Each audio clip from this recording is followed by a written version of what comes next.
যতদিন না সরকার আমাদের কথা শুনবে অথবা এই সিসি আবরারকে পদত্যাগ করবে ততদিন পর্যন্ত এরকম আমরা প্রতিবাদ জানাবো। কি কি দাবি আপনাদের? আমরা তো অনেক দাবি, আমাদের 3 দফা দাবি আপনার আছে কি আমাদের শিক্ষক নেতা আদিল স্যার উপস্থাপন করেছেন। 20% বাড়ি ভাড়া, 1500 টাকা মেডিকেল ভাতা আর কর্মচারীদের জন্য 75% আপনার উৎসব মাত্র এটুকু। এই দাবিটা কেন মানছেন আপনারা? কি মনে হচ্ছে? দেখেন, উনি জনগণ দ্বারা নির্বাচিত না এবং শিক্ষকদের দ্বারাও কি নিয়োগকৃত না। ওনার দেশের প্রতি কোনো কমিটমেন্ট আছে বলে আমরা মনে করি না। উনি হয়তো একটা বিশেষ মহল বা ব্যক্তি দল দ্বারা নিয়োগকৃত, তাই উনি বিশাল ব্যক্তি মহল দলের সিদ্ধান্তের দিকে উনি মনোযোগ দিচ্ছেন।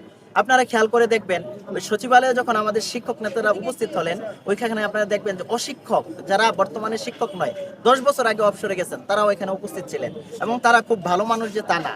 ওনাদের বিরুদ্ধে নানা ধরনের অভিযোগ আছে, মামলা আছে। ওনাদের কাছে কি শিক্ষক নেতা হওয়ার কোনো যোগ্যতা আছে বলে আমি মনে করি না। তারপরে উনি ওনাদেরকে গুরুত্ব দিয়ে, ওনাদের প্রাধান্য দিয়ে, ওনাদের কথা মেনেই কি আমাদের উপর আমাদের দাবির আমাদের উপর কি কালক্ষেপণ করছেন এবং আমাদের উপর দাবির কথা শুনছেন না।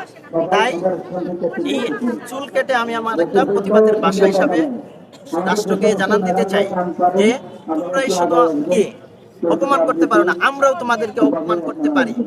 তার একটা অংশ হচ্ছে এটা।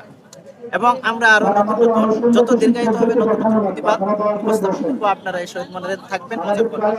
এই চুল কেটে যে প্রতিবাদ, এটি হচ্ছে যে আপনি চুল কেটে প্রতিবাদ করবেন নাকি আপনার সাথে আপনার যে সকল যে সহকর্মীরা রয়েছে? না, এটা আমি আমার একেবারে ব্যক্তিগত সিদ্ধান্ত থেকেই আমি এটা করছি। কেউ আমাকে পরিচিত করে নাই, আপনার কেউ আমাকে বলেও নাই। আপনার সাথে কি আরো অন্য কেউ অংশগ্রহণ করবে? এটা তো আমি জানি না ভাই, আমি কারোর সাথে তো এটা মতামত নিয়ে করিনি। আমার মনে হয়েছে যে কি রাষ্ট্র আমাদের সাথে খুব খারাপ আচরণ করছে, তাই একটা ভিন্ন রকম প্রতিবাদ জানানো উচিত, তাই আমি এটা বেছে নিয়েছি। ধন্যবাদ।